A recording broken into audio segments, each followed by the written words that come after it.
promised, some years ago I made a wager, and I promised to report before the lunch how the wager was coming out. And I've been doing that regularly, but it seems appropriate, since it's developed this far, to point out a rather obvious lesson, which was what I hoped to drive home to some degree by offering to make the wager originally. Incidentally, when I offered to make the wager, namely that somebody could pick out 5 hedge funds and I would take the unmanaged S&P index used by Vanguard Fund, and I would bet that over a 10-year period that the unmanaged index would beat these 5 funds that were all being managed, presumably. They could pick any 5 funds that were managed by people who were charging incredible sums to people because of their supposed expertise. And fortunately, there's an organization called, or at least if you go to the internet, if you put in longbets.org, it's a terribly interesting website. You can have a lot of fun with it because people take the opposite side of various propositions that have a long tail to them and make bets as to the outcome, and then they both give each side gives their reasons. And you can go to that website and you can find bets about, what population will be doing 15 years from now, or all kinds of things. And our bet became quite famous on there. And a fellow I like, who I didn't know before this, Ted Seides, bet that he could pick out 5 hedge funds. These were funds of funds. In other words, there was one hedge fund at the top, and then that manager picked out who he thought were the best managers underneath, and then bought into these other funds in turn, so that the 5 funds of funds represent maybe 100 or 200 hedge funds underneath. Now, bear in mind that the hedge fund, the fellow making the bet, was picking out funds where the manager on top was getting paid perhaps 0.5% a year, plus a cut of the profits, for merely picking out who he thought were the best managers underneath, who in turn were getting paid maybe 1.5% or 2%, plus a cut of the funds on profits. But certainly the guy at the top was incentivized to try and pick out great funds, and at the next level, those people were presumably incentivized too. So the result is, after 8 years and several hundred hedge fund managers being involved, is that now the totally unmanaged fund by Vanguard, with very, very, very minimal costs, is now 40-some points ahead of the group of hedge funds. Now, that may sound like a terrible result for the hedge funds, but it's not a terrible result for the hedge fund managers. These managers, you've got this top-level manager that's charging probably 0.5%. I don't know that for sure. And down below, you've got managers that are probably charging 1.5% to 2%. So if you have a couple percentage points sliced off every year, that is a lot of money. We have 2 managers at Berkshire that each managed $9 billion for us. They both ran hedge funds before. If they had a 2-and-20 arrangement with Berkshire, which is not uncommon in the hedge fund world, they would be getting $180 million each, merely for breathing annually. It's a compensation scheme that is unbelievable to me. And that's one reason I made this bet. But what I'd like you to do is for a moment imagine that in this room we have you people own all of America. That all the stocks in America are owned by this group. You are the Berkshire 18,000 or whatever it is that have somehow managed to accumulate all the wealth in the country. And let's assume we just divide it down the middle. And on this side, we put half the people, half of all the investment capital in the world, and that capital is what a certain presidential candidate might call low energy. In fact, they have no energy at all. They buy half of everything that exists in the investment world, 50%, everyone on the side. And so now half of it is owned by these no energy people. They don't look at stock prices. They don't turn on business channels. They don't read the Wall Street Journal. They don't do anything.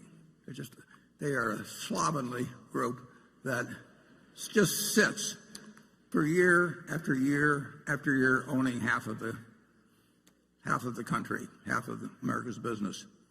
Now, what's their result going to be? Their result is going to be exactly average as how American business does, because they own half of all of it. They have no expenses, no nothing. Now, what's going to happen with the other half? The other half are what we call the hyperactives. And the hyperactives, their gross result is also going to be a half, right?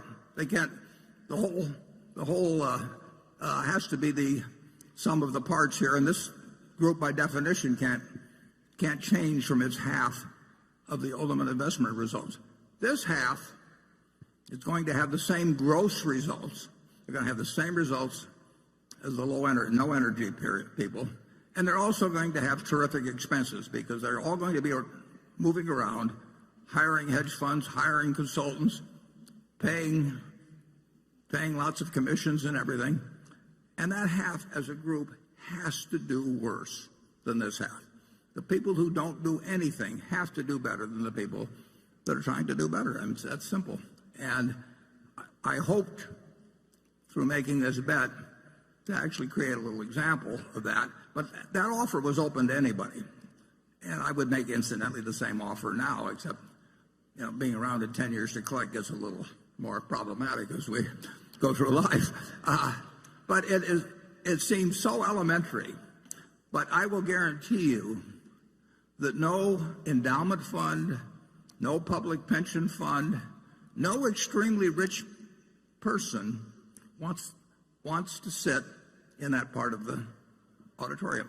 They just can't believe that because they have billions of dollars to invest, that they can't go out and hire somebody who will do better than average. I hear from them all the time.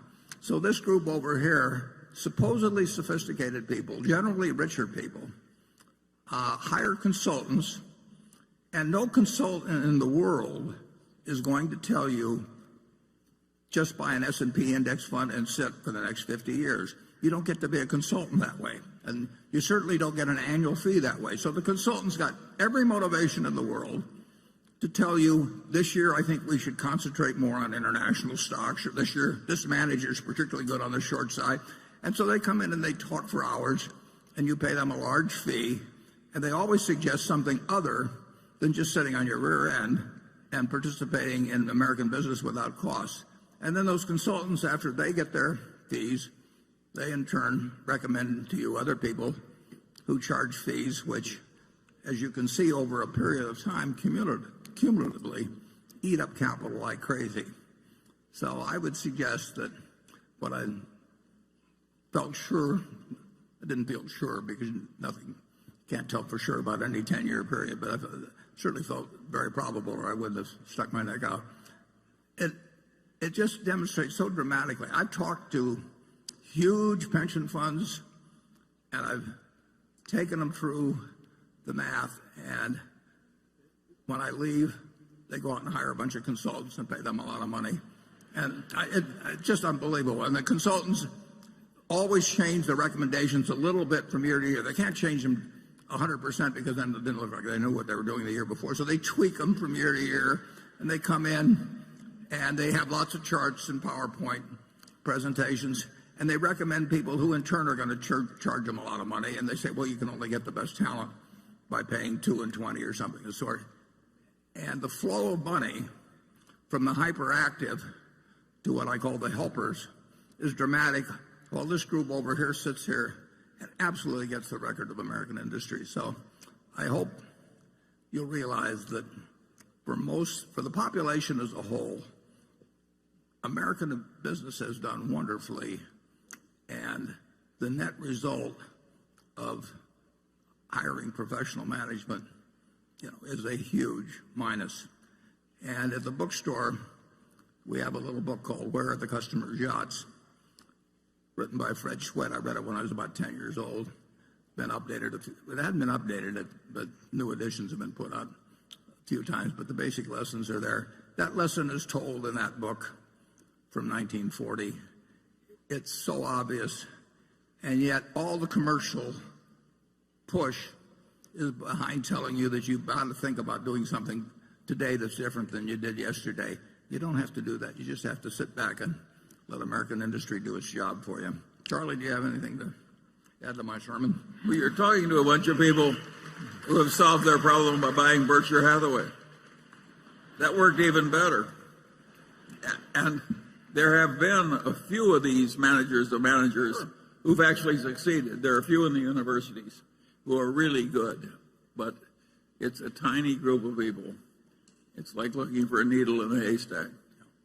And when I was given the job of naming two in 1969, I knew two. I knew a couple of others. Charlie wasn't interested in managing more money then, and my friend Walter Schloss would not scale up well, although he had a fabulous record over 45 years or thereabouts. But that was all I could come up with at that time, and